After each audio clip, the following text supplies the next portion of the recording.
Assalamualaikum warahmatullahi wabarakatuh. Selamat siang teman-teman semua. Semoga kalian selalu dalam keadaan sehat walafiat dan terus dilindungi dari segala mara bahaya, zahir dan batin, oleh Allah Subhanahu wa Ta'ala. Baik, sebelum masuk ke pembahasan, perkenalkan, nama saya Moh Makmun. Nomor NIM saya 1802516105006. Jurusan saya Seni dan Desain. Program studi saya Pendidikan Seni Rupa. Sedikit saya akan mempresentasikan tentang pembelajaran berdasarkan teori afektif. Di pembahasan ini saya akan mulai dari pengertian pembelajaran teori afektif. Teori afektif adalah sebuah pembelajaran yang menekankan pada pendidikan humanis, pengembangan moral, aktualisasi diri, serta pendidikan tata nilai. Afektif merupakan perasaan, keadaan jiwa, dan emosi suatu objek atau perseorangan sebagai pengaruh yang kuat pada dirinya.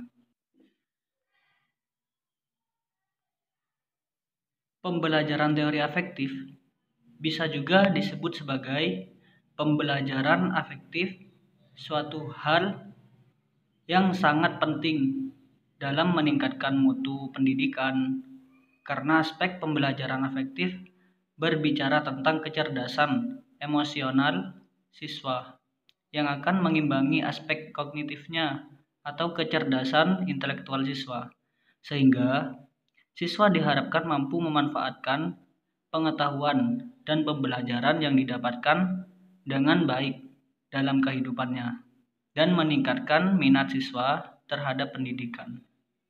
Di slide ini saya lebih mengerucutkan pembahasan tentang pembelajaran teori afektif,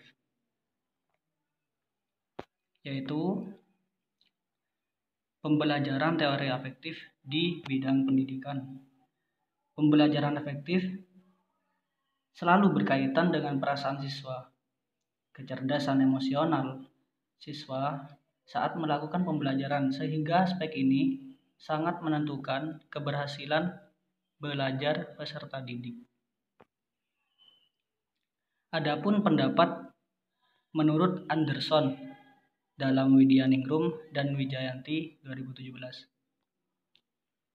mengemukakan bahwa terdapat 5 tipe karakteristik pembelajaran afektif. Di antaranya, yang pertama, sikap. Yang kedua, minat. Yang ketiga, konsep diri. Yang keempat, nilai. Yang kelima, moral. Jika peserta didik tidak memiliki salah satunya dalam pembelajaran, maka akan sulit untuk mencapai keberhasilan belajar secara optimal. Di slide selanjutnya yaitu penjelasan tentang tujuan pembelajaran afektif.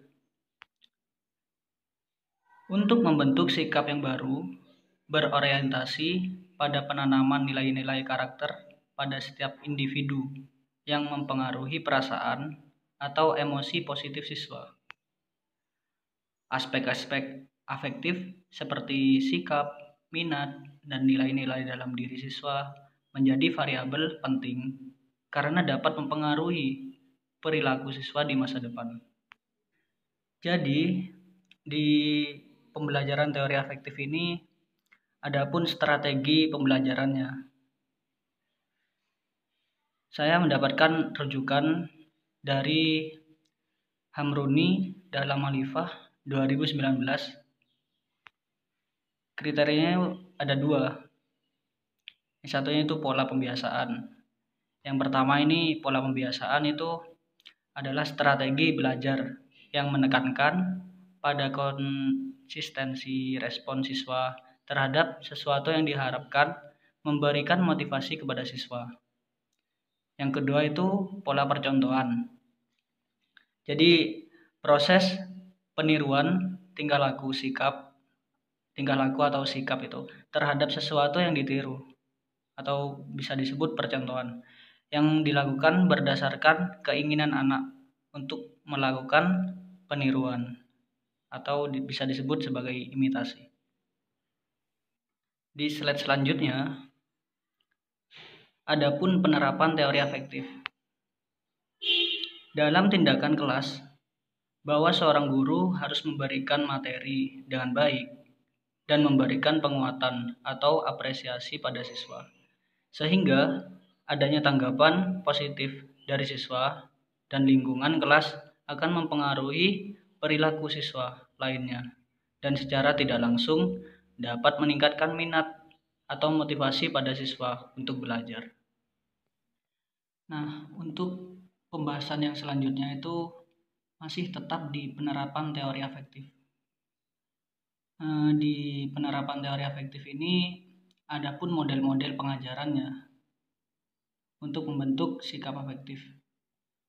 Ini saya mendapat rujukan menurut Alifah tahun 2019. Ada 5 macam model pengajarannya. Yang pertama itu model konsiderasi. Model konsiderasi ini adalah pembentukan moral yang tidak sama dengan pengembangan kognitif yang rasional.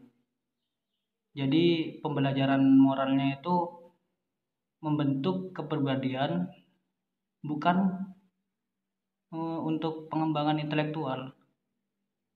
Oleh sebab itu, model konsiderasi ini menekankan pada pembelajaran yang dapat membentuk kepribadian. Yang kedua, yaitu model pengembangan kognitif. Di model pengembangan kognitif ini adalah perkembangan manusia terjadi sebagai upaya membangun pengetahuan yang secara tidak langsung itu juga untuk mengembangkan aspek sikapnya juga, seperti itu. Nah, untuk yang ketiga yaitu tentang teknik mengklarifikasi nilai. Jadi di teknik mengklarifikasi nilai ini bertujuan untuk menentukan nilai yang dianggap baik dalam menghadapi masalah dengan mencoba menganalisis suatu permasalahan yang muncul. Model pembelajaran yang keempat ini dengan cara pengembangan moral kognitif. Jadi adapun langkah-langkahnya dalam pengembangan moral kognitif ini. Salah satunya itu dengan cara peserta didik mendiskusikan dan menganalisis kebaikan dan keburukan. Bisa jadi dengan peserta didik diminta untuk mencari tindakan yang mengandung kebaikan. Seperti itu. Nah, untuk yang kelima atau yang terakhir ini adalah model non-direktif.